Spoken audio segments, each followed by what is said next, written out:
BC రిజర్వేషన్లు అమలు చేయకపోతే బీజేపీ నేతలను రోడ్లపై తిరగనివ్వమన్నారు బీసీ సంఘం జాతీయ అధ్యక్షుడు జాజుల శ్రీనివాస్ గౌడ్. అవసరమైతే రాష్ట్ర బంద్కు పిలుపునిస్తామని హెచ్చరించారు.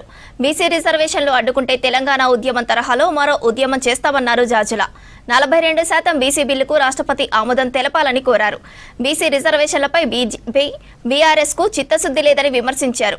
రిజర్వేషన్లు రాజకీయ పార్టీలతో సంబంధం లేదని, ఇది కేంద్ర రాష్ట్ర ప్రభుత్వాల మధ్య సమస్య అని చెప్పారు జాజుల. వరంగల్ కాకతీయ యూనివర్సిటీలో నిర్వహించిన బీసీ మేధావుల సమావేశంలో పాల్గొన్నారు జాజుల శ్రీనివాస్.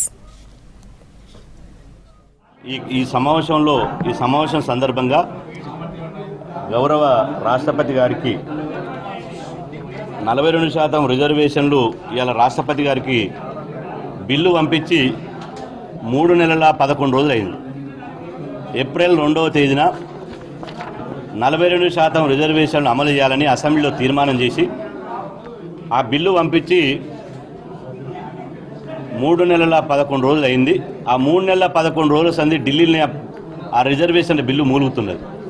కాబట్టి అమ్మ రాష్ట్రపతి ద్రౌపది ముర్ము గారు, మీరు దయచేసి బీసీలకు రిజర్వేషన్లు కల్పించేటువంటి విషయంలో మీరు తక్షణమే స్పందించాలని చెప్పి బీసీ మేధావులుగా కాకతీయ యూనివర్సిటీలో 2 పేజీలు రాష్ట్రపతి గారికి లేఖ రాసి ఈ సమావేశంలో విడుదల చేయడం జరిగింది.